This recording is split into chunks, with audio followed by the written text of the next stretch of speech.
a associação de composição. É uma associação que não é difícil de você identificar. Tá? No comecinho você até confunde um pouquinho, mas ela não é muito difícil. O problema é que em alguns momentos ela se confunde com a próxima, que é a de agregação. E até mesmo um relacionamento simples com multiplicidade. Então a gente tem que ter um certo discernimento aqui na hora de identificar. Composição é representado, né, por pelo menos duas classes, né? Uma classe ela é chamada de todo e a outra é chamada de parte. Tá? O todo e a parte. Já dá para perceber, né? O baralho é um todo. A carta é uma parte do baralho. Tá? Então, o todo e a parte. Graficamente é representado por um losango preenchido. Essa flechinha é opcional, tá? Porque ela vai ser sempre da onde está o losango para o outro lado. Tá? Então, os objetos da parte vão estar dentro do todo, não ao contrário, nunca ao contrário. Então, não é a carta que tem um vínculo com o baralho, mas sim o baralho que tem uma lista, um vetor de carta. Faço o baralho, tem como atributo um vetor de carta. Tá? Então, ele tem esse conceito. Ó. Isso daqui faz parte disso. Geralmente, quando você vai modelar, você pensa no todo. Já começa a programar o todo, se você não quiser pensar muito. Né? Eu quero fazer um joguinho. O joguinho tem um baralho. Então eu vou lá, corro lá no meu NetBeans da vida e crio lá a classe baralho. Aí começo a programar a classe baralho. Quais atributos? O tipo do baralho. Tá? O atributo, sei lá, eu não conheço muito jogo que tem baralho, mas o tipo, talvez o preço daquele baralho, sei lá. Não estou inventando coisa aí. Aí depois eu vou pensar, eu preciso ter as cartas, né, do baralho também, para eu apresentar, né, para um jogo, passar para um jogador, devolver para o baralho, tá? Tem toda aquela lógica. Bom, mas uma carta, como que eu vou definir cartas? Na verdade, não é uma carta, são várias cartas. Como que eu vou definir lá dentro da classe? Vou criar lá o atributo carta 1, carta 2, carta 3?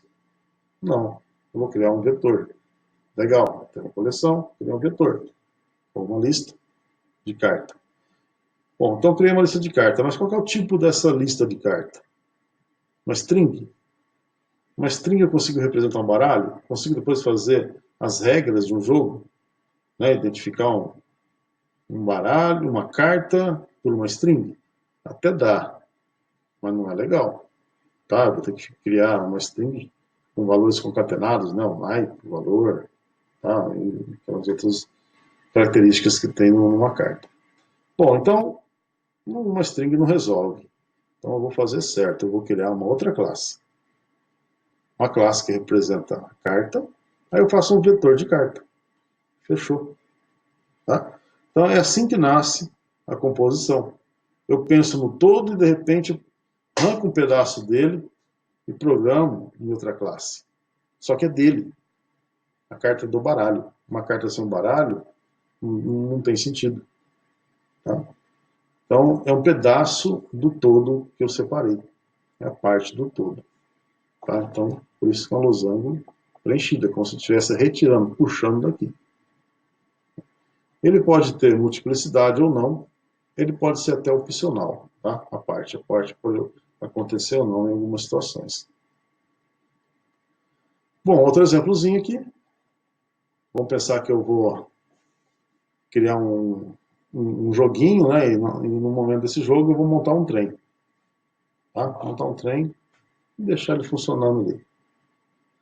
Bom, um trem, ele não consigo representar ele, né, geralmente, com uma classe só. O trem, ele é composto por uma locomotiva e por uma sequência de vagões de tipos diferentes. Tá? Então, no joguinho, eu quero deixar o jogador montar isso daí. Tá? Então, comecei lá a criar a classe trem, opa, locomotiva, como eu defino uma locomotiva? Dentro de um atributo, é muita coisa. Locomotiva tem o quê? Tem o ano de fabricação, tem a potência do motor, né? Tem lá algumas características da motorização dela. Bom, então eu vou jogar dentro de uma classe. Legal? Peguei o trem, arranquei a locomotiva, programei separado. Gerei uma composição. O vagão, mesma coisa. Tá? Programei separado, porque eu tenho o vagão de carga, eu tenho o peso do vagão, eu tenho a data de fabricação daquele vagão, né? Quem que é o dono do vagão, talvez. Então, são várias características. Separei. Então, gerei uma outra composição. Tá? Essa sem multiplicidade e essa com multiplicidade. Então, o trem é uma locomotiva e pelo menos um vagão. Bem?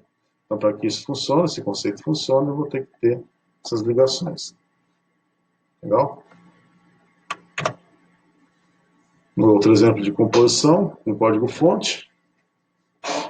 Vamos supor que você voltou naquele sisteminha lá da biblioteca e o dono da biblioteca ele quer que você cadastre, né?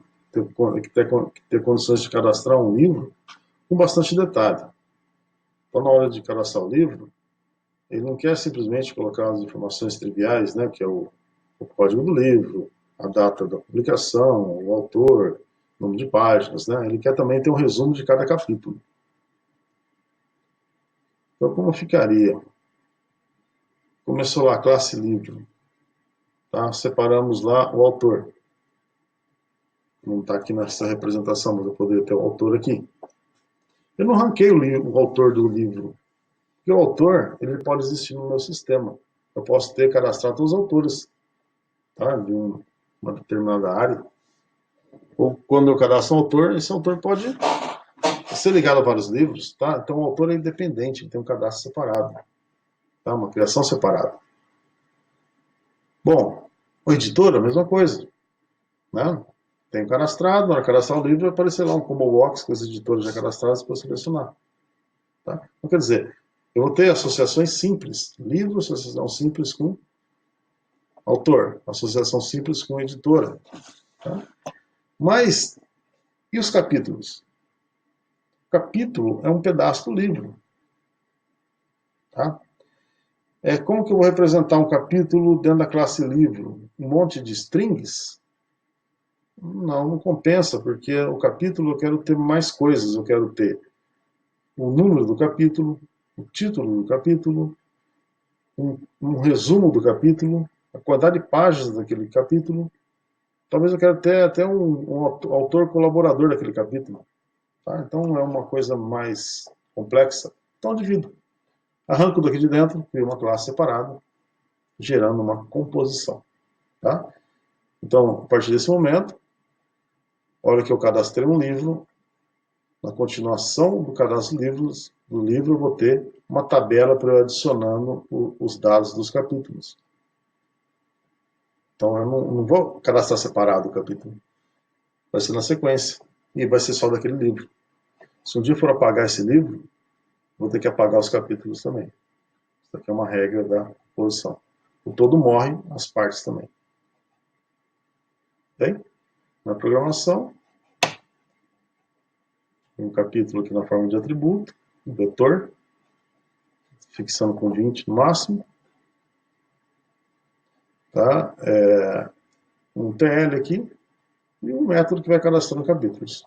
Tá? Eu digito os dados do capítulo, crio um objeto do tipo capítulo, mando como parâmetro e jogo no vetor. Só falta uma consistênciazinha aqui, né? Para misturar. Bem? Então, acabei de criar um livro. Tá? Poderia já mandar os dados dele aqui pelo construtor, né? Vou fazer os sets. E depois eu vou cadastrando capítulo por capítulo daquele livro.